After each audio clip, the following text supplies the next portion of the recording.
Happy New Year, beautiful people. Welcome to another episode of the Bibliophile Hour. I'm your host slash cousin, Erica the Bibliophile. And this book is She Gave Her All to the Hood's Finest, Part 1. This is a 5-part series.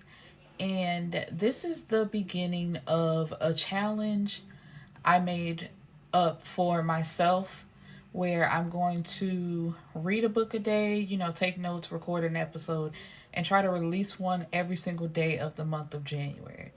There's no purpose or anything like that. This isn't a challenge created by anyone else. I did it for myself, just to motivate myself. And I just want to see how far along I'll get. So far, I have 12 books lined up and ready to go. And I think I can do it. So let's get started with the first book of the series. Free me from such a noisy house. Okay, guys. So the first book, let's see. It starts with a flashback. And we are introduced to Camarih, who is our main character, who is sitting in the car with her boyfriend at the time, Driz. They just came from eating, so they're just sitting in the car chilling outside of her house. Camarih is 21. She currently lives with her father, and they don't have a good relationship, or a real relationship, you could say. He treats her more so like a roommate than his child. And Camarih and Driz, they start making out. Then someone opens the driver's side door, because she was sitting in the passenger seat, but then she climbed over to sit in his lap, and they start kissing. And then someone opens the door, they yank her out, and then they shoot Driz in the head twice. So there were two men. One was holding her, and the other shot Driz. The two men run off, just leaving Camarih to have just seen her boyfriend's head blown wide open. And her dad, hearing the noise, runs outside. And when he sees Driz, he calls the police. Then he tells Camarih that she has to move back with her mom or be homeless, because he can't have this type of drama in his life. And he tells her, I told you from the beginning, there was only two options to come from Driz selling drugs. He was either going to go to jail or end up dead. He ended up dead. And she tries to plead her case, no, please, we can work this out. I don't want to move back with mom, because her relationship with both parents, neither one is good. And he slaps her, to get her away from him, which is so messed up. It's just you could just say no. You didn't have to touch her. So now we're in the present, and Camarih is now at a doctor's appointment, getting a checkup to make sure, that she can still have babies, because she recently miscarried at 4 months, which I'm sure is hard and devastated her, of course. And her current boyfriend of 3 years, his name is Prince, he's in the car waiting for her, and when she gets in the car, he's agitated that it took so long. Which, excuse me, I just miscarried our baby, and you're mad that you didn't even come in with me. You sat in the car, and then when I get in the car, you're complaining about how long it took me? There's no way I would still be with him. And as soon as you said something about me taking so long, I might just start fighting you in this car. Are you serious right now? And so he threatened, I almost left you. I'm like, you would have left me? Okay, cool. That's cool. They met a year after her having to move back with her mom. And Prince is a singer. How ironic, right? Who pursued her and treated her so nicely in the beginning. Don't they always, girl? That's how they get you. After he got his record deal, excuse me, y'all. He changed. And now he's constantly cheating on her with groupies, which I don't get. It's you went through all this work to get me. Now that you got me and you got a little money, now you want to switch up? how does that make sense in anybody's mind? It's like you got a person who was down with you when you had nothing. So that means they really wanted you. As soon as you get money, you see all these people coming around. Does that not click in your mind like they're only here for the money? So you start shitting on the people that really got your back just for you being who you are instead of what you got. And so I'm assuming she tried to leave at one... Well, I'm not going to assume. She did try to leave at one point, but he threatened to kill her if she ever left. So one time she did attempt to leave, but then she's held at gunpoint in an alley by some random person until she promises to go back to Prince. Which I do not get, because it's just like, what? If somebody puts a gun in my face in an alley and says, I'm not going to let you go until you agree to go back to this man, shoot me. You might as well just shoot me, because there's no way. Like, you're holding me at gunpoint to be in a relationship with somebody, and the fact that your dumb ass actually paid somebody to do this. You want to cheat. You want to have all these women. Go do that. Why are you so focused on still keeping me here and keeping me miserable? Because it's not love. It's just, I said I was done first and you have a problem with that. So she asked him to take her to this favorite Chinese restaurant that she has. And he's in his fancy little car. So he's like, I'm not driving my nice car over to that ratchet neighborhood. But she stays in the hood, though. He stays in the nice neighborhood because, he's a singer. He has money. She doesn't, though. Like, she's still in the hood with her mom. And so she's like, okay, fine. Either just drop me off at the restaurant and I can find a way back, or just take me home and I'll go get my own car and I'll go get myself something to eat. So it's like, regardless, I'm getting something to eat. You can either drop me off or not. But at this point, I'm just ready to be away from you. Which, that would have been the last time me and Prince ever spoke. Because ain't no way. But he takes her, and then, like, when they're there, he gets an attitude like, man, come on. And it's just like, really? I never get that. It's like, why do people... Because I was going to say women, but it's not always women. It's just like people. Why do y'all stay in relationships when people openly treat you like garbage? They're not even trying to hide it. Like, you're upset about taking me to go get something to eat after I'm going to check to make sure I can have kids because of a miscarriage. Like, I just lost my baby and I'm asking you for food and it's a problem? Okay. And so when they get inside the restaurant, they're standing in line waiting to get their food. And she notices a fine man walk in.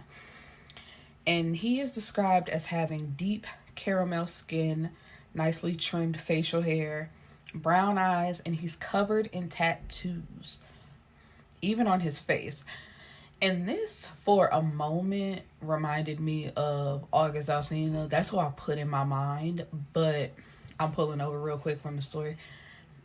It's not up anymore, but on Tumblr, Shvonne Latrice, who is the author of the book, she did a Valentine's Day special story for this couple, but the person she showed her idea of who this guy is P&B Rock, and I was just like, I rather prefer August Alsina, so that's who I'm going with. And he's 6'3", not too much muscle nor too skinny. Which I'm going to pull over again because if you have ever seen P&B Rock, that man ain't nothing but skin and bones. There's no muscle on his body whatsoever. It's the same for August Alsina, but, I would just prefer August Alsina. So he sees Camarih, this guy, and he tells her that her ass is fat and she has a pretty face.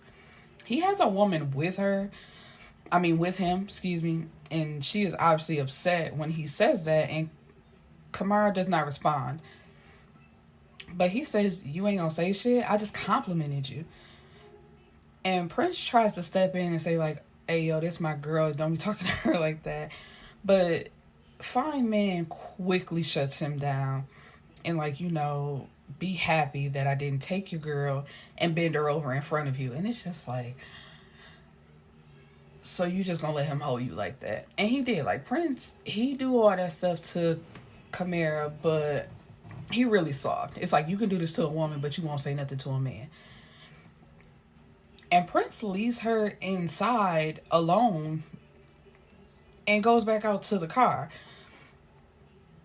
And when she makes it back to the car, they get into an argument about the mystery guy and Prince's fans. Because she's like, I don't say nothing when your fans be disrespecting me, but you got to... And I'm like... Because he says, you just going to let him... It's like, no, you just going to let him say that to you? You could have stood up for yourself. What am I going to... I'm a woman. You expect me to defend both of us? That's enough... I want to stay around this long, but the fact, like, let's say we do make it to this point, it's really over after that, because there's no way. So he slaps her, and he tries to apologize, but she tells him, just take me home. Just take me home. And later, she's on the phone with her best friend, Isis, and is telling her everything that happened. When she hears in Isis' background, her boyfriend, Jeff, say, hang up the phone, bitch. And the line, goes dead. So Camarih rushes over there because, this is my best friend. And you tell her to hang up the phone and the line just go dead like that? No, what's going on over here? And they're arguing, and she's trying to have Isis back. Don't be talking to my friend like that. Whoop-de-whoop, trying to be there for her friend. And Isis is holding her back. And they exchange words where Camarih tells him, fuck you. And he says, yeah, fuck me, and maybe y'all can be even. And Isis is still trying to get her to leave. But, of course, Camarih, she's like, you're my friend. No, I'm not leaving you alone with him. And Jeff drops the bomb. Yeah, hurry up and leave before you get your feelings hurt. I'm sure you don't want to hear how your bestie has been fucking your man and is pregnant by him. And it's just like, drops bomb. Because it's like, what? And it's just like, what? I would be stuck. Because I'm just like, what? And Isis' only remark is, it's more to it than you think. So it's just like, you ain't even trying to deny it. The only thing you're going to tell me is more to it than what you think. And she was looking at her at one point, because she was still trying to get her to leave. And Camarih's like, no, what you need to be doing is telling me it's not true. But then she just tells her, it's more to this than what you think. So, of course, Camarih punches her a few times, which I would have too. And now at this point, Jeff tries to pull her off of her. But she knees him and then leaves.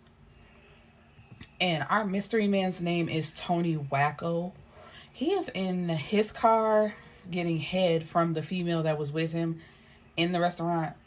He has been messing with her for about 4 years, but to him, it's just sex. It's not a relationship.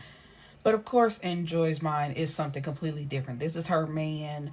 She's the main chick, which I don't understand how, because I'm just going to put it out there before we even start, because of course I've read the series. Tony is an asshole. I don't even see why anybody would want to be with him, but some women love that asshole type of guy, so they're cool with it, but I could never be with somebody like this. He is terrible. And so, right now his occupation, he is a drug dealer, but only to people, well, not only, but his main clientele is people in the industry. And he has money saved, and he plans to become a record executive. He meets up with his friends. I want to say Eden, and I hope that's right. Eden is a rapper. And then there's Cornell Abel and Raheem, who is Eden's producer. Camarih is getting ingredients together for her skincare, which she is currently selling on Instagram. And she's working on her brand, Whipped by Camarih, which is body butters and I think oils and skincare stuff. So, just to keep your body clean and all that type of stuff and smooth. She works in a skincare spa in the daytime. So these two could really go hand in hand. But of course, I'm sure the spa already has lines that they're selling, skincare lines. But the fact that she works in a spa and is working on her own stuff, it's really perfect. So she does that in the daytime, and then at night she works in Club Dose. So it's like the what is that called? I can't remember what it's called right off the top of my head right now, but if you know the LL Cool J video, the Doing It, and then in Pose, Angel's Job, where the curtain opens after you put money in the machine and then closes after a certain amount of time. That's what she does. And her mom is a lesbian, or at least bisexual, but she has a girlfriend, Bobby, who is a stud, and she's always making passes at her. Camarih leaves to go to the store, and on her way back, she's almost robbed, but Tony is there, and he, quote-unquote, rescues her, and they have a conversation. Tony takes her back to his place. But when he realizes that she's not going to have sex with him, he takes her home. But she told him that from the very beginning. I don't know you. Why would I just have sex with you? And it's there's nothing wrong with people who do that, but that's not everybody's vibe. So it's just we just met. Yeah, you fine, but we not finna do nothing. And so Tony is woken up from his stepsister Brielle giving him head, which I don't understand how she has keys to his house, and that's rapey.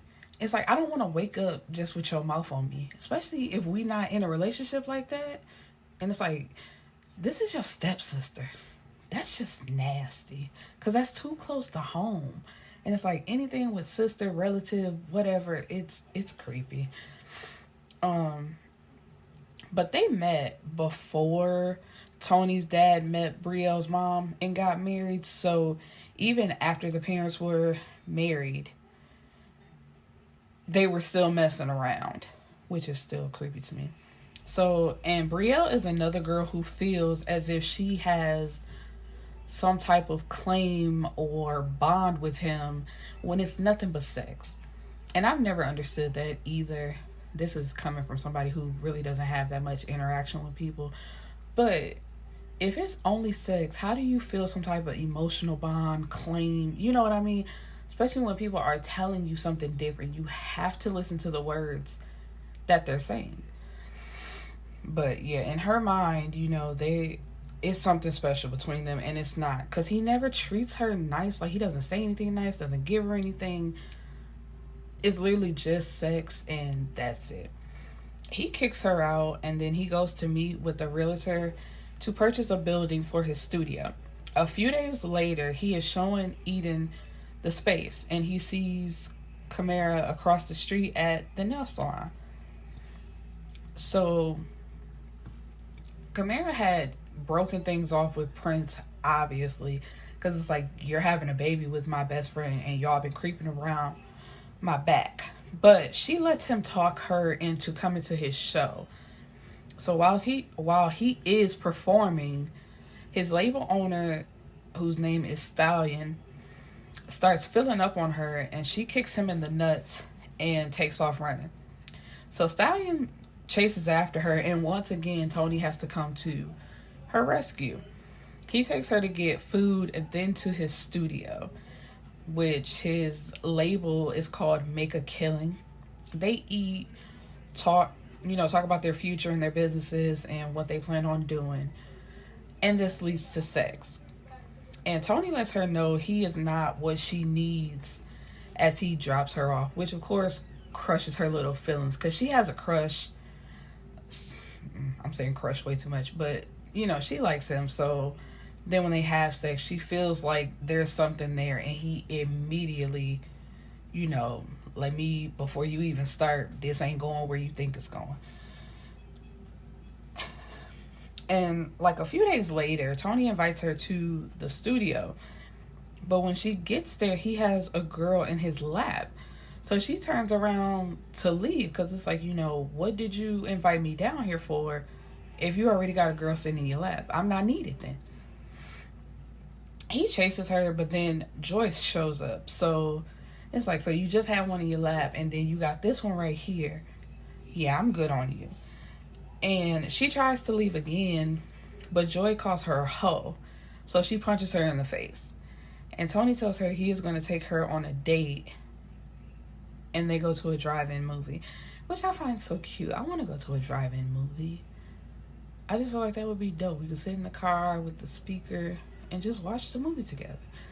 Because it's like, you're not interrupting other people when you can talk in your car, unlike when you're in the theater and you got people shushing you because they right next to you. You want to talk about the movie. And I'm that type of person. I want to discuss the movie as I'm watching it. I can't just sit completely silent. Anyway, so Tony is checking on his little sister, Jilly, and finds her boyfriend hiding in the closet. Now, their dad has passed away, but Jilly still stays at home with the stepmother, and Tony is paying the bills there because his sister is there. So when he finds the boyfriend hiding in the closet, he beats him up. And Tony does not like, the boyfriend's name is Vernon. Such an old name, and it automatically makes me think of A Different World, but he does not like him. So every time he sees him, he beats his ass. And Jilly knows that, and I don't understand. It's like, why would you even play that game? Why would you have your boyfriend come over there? Y'all should be going somewhere else, like his house, somebody else. Because it's like, of course Tony can't pop up over there, but why would you bring him to your house knowing your brother could pop up at any minute? And at some point, your boyfriend got to learn how to fight. Because if you know every time your brother see him, it's on, he needs to learn how to protect himself. And so Jilly is 23, and she's a spoiled brat. Tony gives her everything. She really doesn't have to work for anything. And they also have a cousin, Carter, who has a crush on Joy. And Tony he knows that, and he repeatedly told Carter, you can go for it. You can have her. I'm just having sex with her. If you want to pursue a relationship with her, please get her off my neck. Because he has no, he tells him, like, I have no ties to her, whatever. And he's also starting to develop some type of feelings for Camarih, but is trying his hardest to fight him. Because, he's a thug. He's used to treating these hoes however, so he can't really have feelings for this one girl. And Camarih is at the mall, and she runs into Shanice, who works for a music magazine and knows Prince. So they've ran into each other a few times. And he's outside waiting for her. They get into a fight, and he busts her nose. So she quickly cleans up and goes to Tony's studio because he told her to bring some of her skincare by. And so when they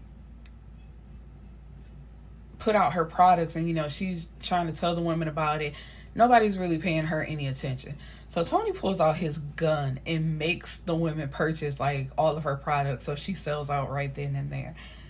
And I'm only smiling because it's just like, can you imagine? Like, hi, ladies, I'm here to sell you some of my beautiful skincare. I use it on myself. You can see my skin. Yeah, girl, so whatever. So last night at the club, click, clack. Okay, I'll take 3 bottles. Like, what? There's no way that... Well, it could happen, but there's no way. So Tony and Camarih start making out. And remember, she just had the encounter with Prince where, he busted her nose. She had got herself cleaned up. But while she was sitting on Tony's lap and they're, talking or whatever, her nose starts bleeding again. So he's assuming, like, something is wrong with her. She's either on drugs or she has, like, HIV or AIDS or something. So he jumps up and, like, jumps on her and, like, what is wrong with you? And she tells him what happened, and he promises to take care of Prince. That'll be the last time he put his hands on you type of situation. But it's crazy how he just went from 0 to 10 that quick, thinking something was wrong with her. And of course, he had sex with her, so it's just like crazy. And I forgot to mention that this story is set in California, Compton, I believe, or a specific neighborhood. So the way he act is supposed to make sense and be acceptable in those parts, So I just wanted to throw that out there, because the way Tony act, I think in any other part of the world, he either would have been dead or been arrested, but everybody is scared of him because he is insane. And so Brielle is outside of the studio when they are walking out to leave, and she introduces herself to Camarih as his sister. But the way she's like looking at Camarih and the vibe she gives off is anything but sister. So it's like, you giving yourself away. But Tony clarifies like, yeah, this is my stepsister, whatever. And Camarih brings up to Tony that although they are not in a relationship, they are doing relationship things, like going out to eat, her staying over his house. It's just very relationship status, but no status. And he again reminds her, like, I am not boyfriend material. I don't want that. I'm not here for that. We just kicking it.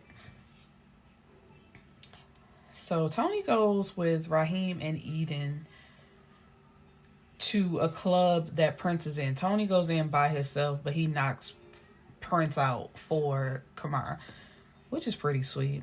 I wouldn't mind. Like, I know some people are like, ew, violence, but no, I wouldn't mind. A nigga busted my nose. I need you to go bust his whole face, bust his legs, do something, defend my honor. And so Camarih meets up with Shanice. They're having something to eat. And Shanice tells her about Eden's show later that night, and they make plans to go. And so when they get there, Camarih goes to the restroom, but it's locked and you can hear moaning. So she stands to the side, waiting for them to come out. And it's Tony with a woman. And, she tries to walk past and don't even say anything. But of course he has to say something to her. And she gives him an ultimatum. Either they're going to be together in a relationship or nothing at all. Like, everything cuts off. And, he got to be a quote-unquote man. And he chooses the latter. So they're done for now. Joy is riding around with Tony, I guess feeling happy now that she's back in his ride, even though he basically threw you to the side. Because when Camarih punched her earlier after she called her a hoe, like, Tony just walked away from her and just left her out there by herself. And he don't treat you nice from the get-go, but because he called you and you're riding passenger seat again, you somehow feel vindicated that you're always the person that he calls. Like, girl, that's not a good thing. That just means you're desperate and willing to take anything that he gives you.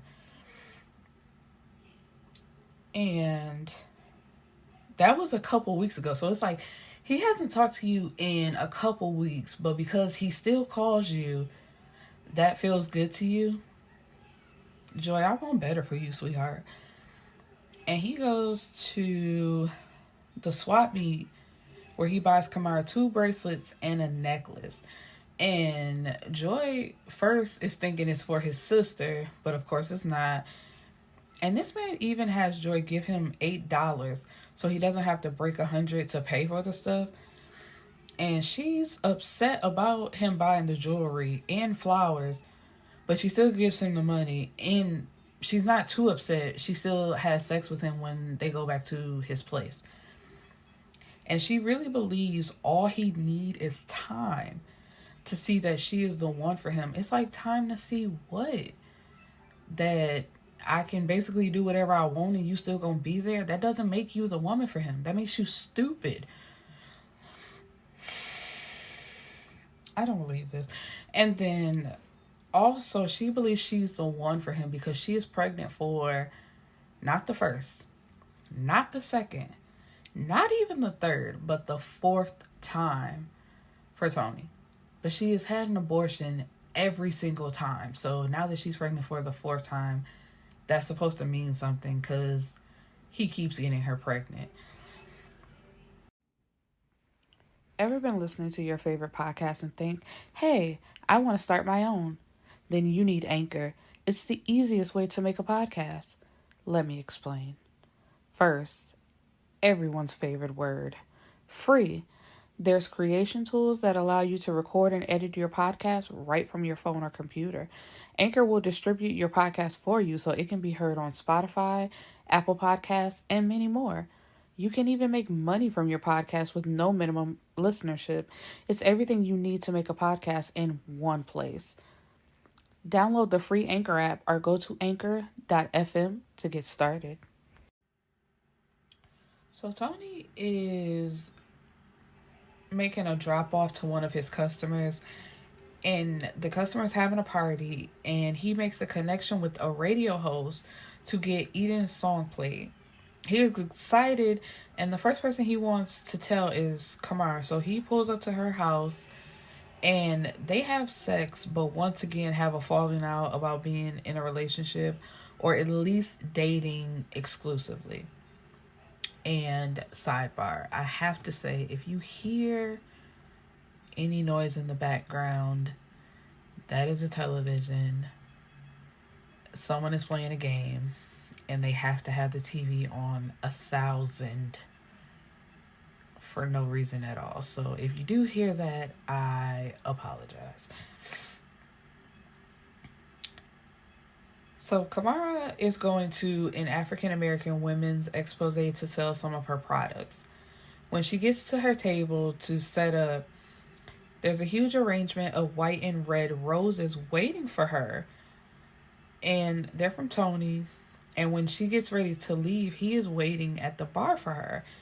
And he gives her the jewelry that he bought for her, and he puts it on her.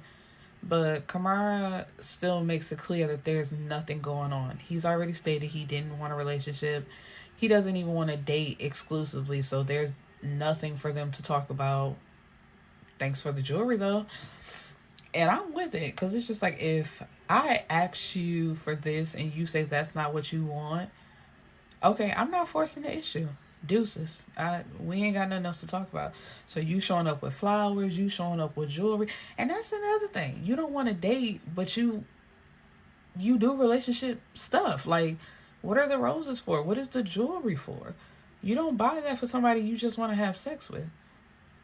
At least I don't think so. So Tony calls her later to come over, but she tells him to leave her alone. She is now dealing with someone new, and this fool shows up with a gun, coming all through her room to check to see where the man is, like, where that nigga at. And it's like, once again, why are you doing all this if you don't want a relationship? And if you can't handle your emotions, or you don't know what you're feeling, just say that. But of course, he's a thug. He's a man. He can't say flat out what he's feeling. So he has to act all hard. And I don't really want that, but I'm going to act a fool if I see you with somebody else. It's like, what? You sound crazy. Get away from me. Like, what? And so Shanice is with Camarih. They go out to eat. Then they go to get donuts where they see Eden's video shoot. So Camarih sees Tony, and she goes over to him to try to talk to him, but now he's off her, like paying her no attention. So they love to do this back and forth thing with each other, and they get into it. And she, I think, smashes a donut in his face and all this foolishness.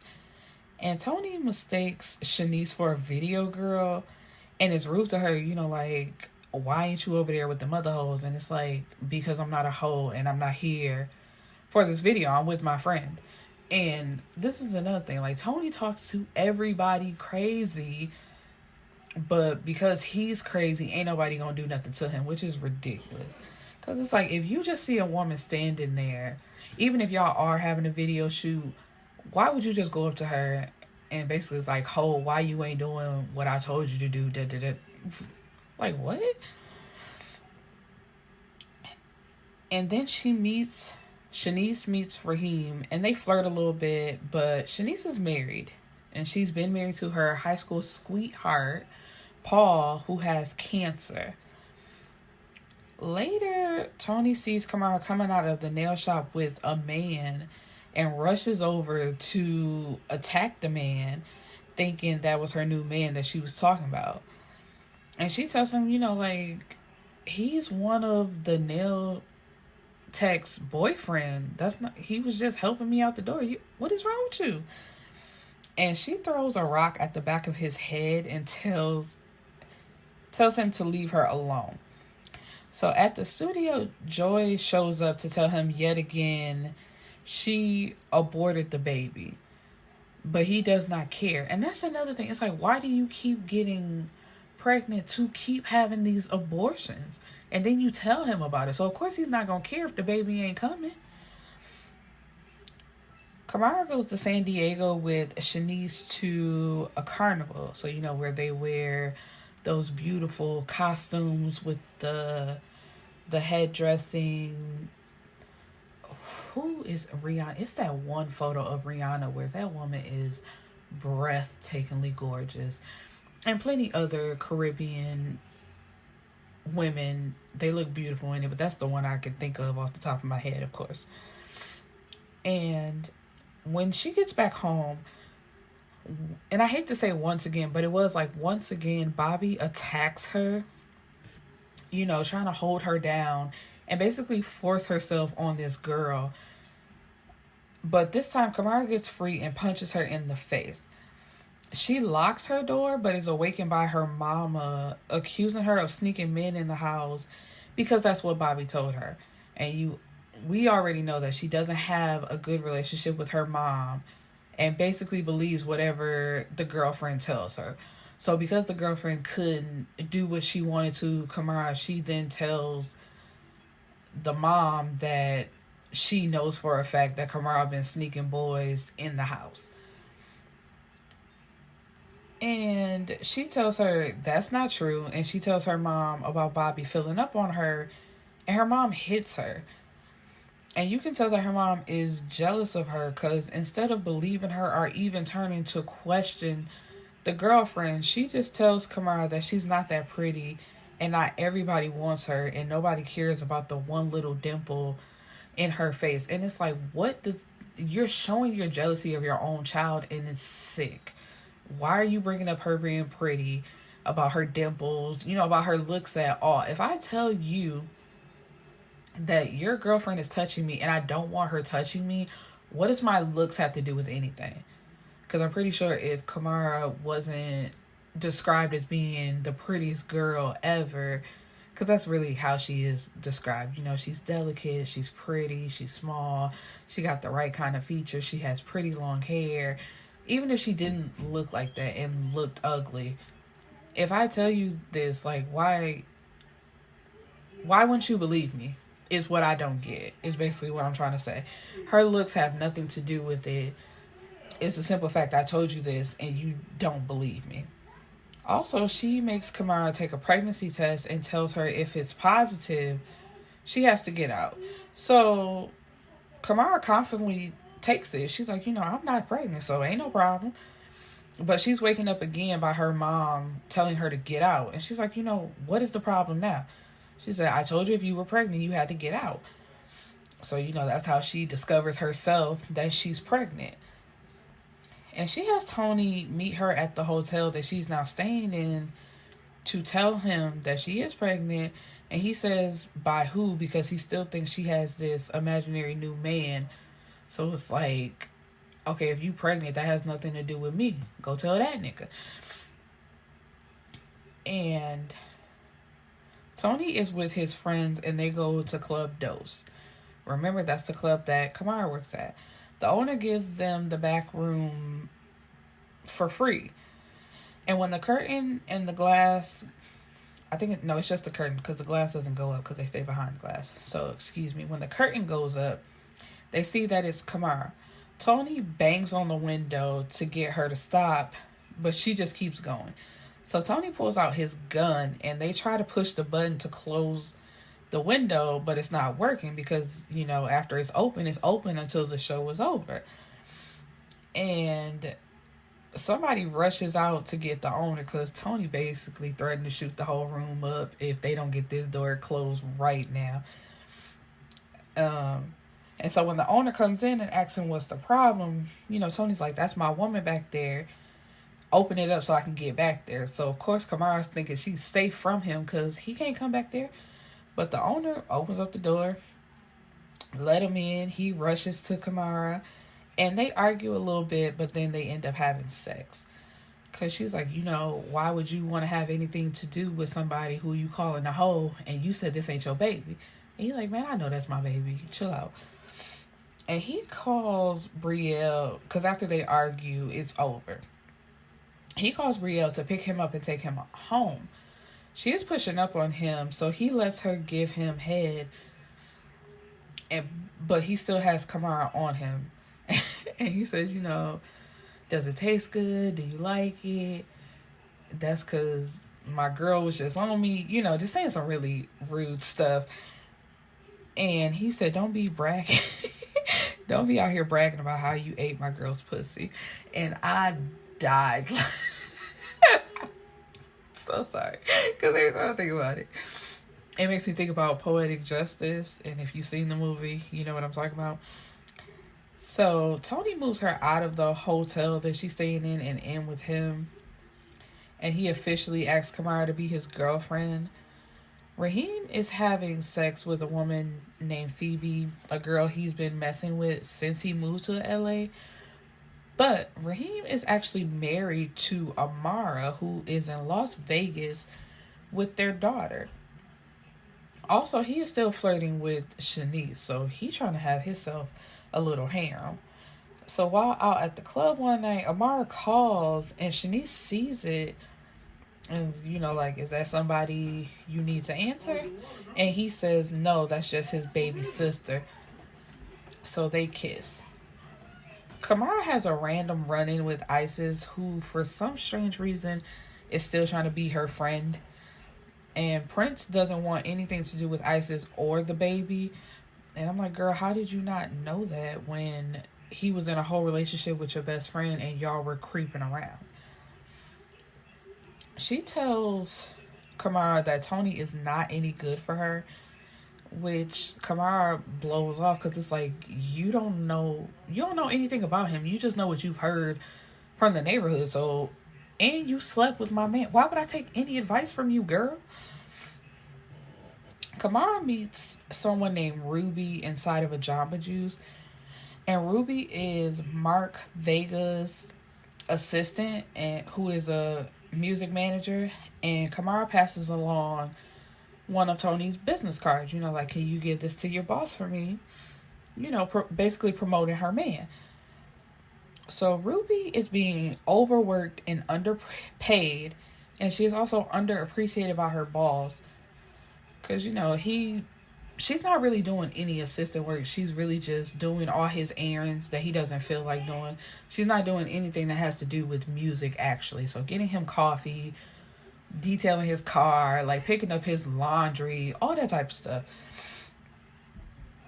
While she is also paying all the bills in her house with her boyfriend Armand, who is not working but is an aspiring model, which I do not understand. For any person who claims to have a dream or a hustle like acrimony, while you are still passionately working on this one thing, the bills don't stop. So you can get a full-time job and work on this at the same time. Because if you don't have a job, you're not putting in 100% into this thing that you're so passionate about, because you have no money to pay for it, to put into it. That makes no sense. So yeah, you can go take pictures, because if you had a full-time job, you could pay to get some headshots done, and you could pay to promote yourself and get yourself out there. But that's just an idea. So Tony is introduced to a female rapper named Holly Styles by Eden, who he is having sex with. And Tony is impressed and tell her he will send over a contract for her to sign. And she tries to flirt with Tony, but he shuts her down immediately. And she claims to just be joking and that she is dating Eden. And Eden, he thinks it's just sex. But Holly is also quote unquote crazy because Eden doesn't correct her because he realized how crazy she is. So while it is not a relationship for him, he lets her state that it is a relationship and he doesn't correct her, which makes no sense. Because with people like that, you want to get that established in the very beginning. Like, no, this is just sex. I told you this was just sex. He meets Ruby when she's dropping off tickets to a showcase for Tony, Eden, and 3 guests. And he's feeling Ruby, but he has to worry about Holly because she feels like that they're in a relationship. And he hasn't nipped that in the bud and corrected her. So he can't mess with anybody else because she'll pop up and act a fool. Shanice invites Camarih over to have dinner with her and Paul. And Paul is very rude, accusing Camarih of keeping Shanice out all night, knowing that she is a married woman. And Camarih's like, sis is grown. I can't make her do nothing she don't want to do. So why you coming for me? You need to be talking to your wife. And she starts to say something else, but Shanice basically cuts her off, trying to keep the peace. And Camarih and Tony are going out to dinner with Jilly. And the first thing that Jilly asks Camarih is, what type of pussy you got? Because her brother has never had a girlfriend or acted as if he had sense before. So Camarih must have some magical vagina just to make him act right. This turns into an unofficial double date because Jilly, for some strange reason, invites Vernon. But before he can even sit down, Tony starts beating him up again. Because it's like, every time I see this dude, I'm gonna fight him. I don't like him, so I don't understand why you would invite him. But Jilly is trying to make Vernon get a backbone because Tony tells him not to even sit down. So he's just standing there. And Jilly tells him, don't be scared, sit down. But he won't move. And then he tells him, come on, man, I've been dating your sister for however long. I love her. We in a relationship. But Tony beats him up once again. And for some reason, Jilly is upset about this. And it's like I said earlier. Yeah, you want your boyfriend to get a backbone. But if you already know your brother doesn't like him and he's made it clear and he has beat this man up multiple times, either Vernon is going to get a backbone or just keep them away from each other. Because even if Vernon did learn how to fight and defend himself, with the type of person that Tony is described as, it's going to be a fight every single time. So just to avoid that drama, just keep him away from your brother. Because at some point, that is going to get tired. You want to see your man get beat up every single time? Eden sees Ruby and stops her to talk. And Holly sees this and approaches them. And it's like getting loud with Ruby, like, who is this bitch? Why you all up on my man? And Eden has to check her, like, that's business that you potentially messing up. And she apologizes, says, I'm sorry, I just don't like seeing anybody talk to my man. And it's like, what? And later but that's his fault though, before I even get onto that. Because it's like, once again, you have not made it clear that y'all are not in a relationship. So you let her keep talking that relationship talk and don't cut her off and say, we not in a relationship. You just go along with it. So that's your fault. So later at his house, he is having sex with someone else. And Holly comes in acting a fool, like busting down the door. She beat him up and then she takes a pocket knife and slices the girl up. So she is arrested for assault. So before she can even really become an artist for Tony, she's taken away to jail.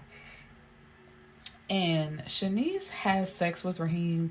Then she immediately feels guilty, which of course you would. It's like, you not only cheated on your husband, you cheated on your sick husband. So she feels terrible about that, but she has this chemistry with Raheem, and she doesn't know that Raheem is married as well. She's just thinking this is a guy that she's feeling. So Tony is at the studio shutting down for the night when Riel shows up.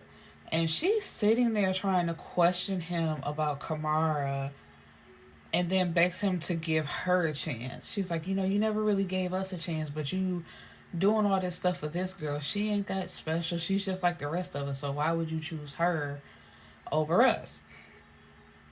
And he refuses, you know, telling her he's with Camarih. I don't want to see you. We not like that. I don't even know why you talking to me about this.